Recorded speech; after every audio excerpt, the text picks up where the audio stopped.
আসসালামু আলাইকুম, সবাই কেমন আছেন? আমি এখন বর্তমানে সারখোলা বালুর চকে। এই জমানার যে একটা পরিস্থিতি তা নিয়ে কিছু কথা বলবো। একসময় দেখেন আমি কিন্তু একটি অটো চালক। আমি অটো চালাই, ফাঁকে ফাঁকে ভিডিও করি, আপনারা দেখেন।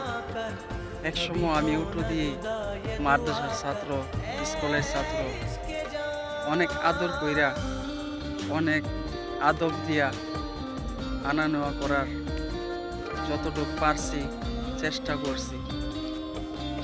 এখন এমন একটা জমানা আসলো, আমার মতো খোকন মিয়াকে, তাদেরকে যে একসময় উপকার করেছিলাম, তাদের পাশে ছিলাম, নিজের খরচার টাকার চিন্তা না করে তাদের চিন্তা করেছিলাম, না জানি তাদের পড়াশোনা মিস হয়,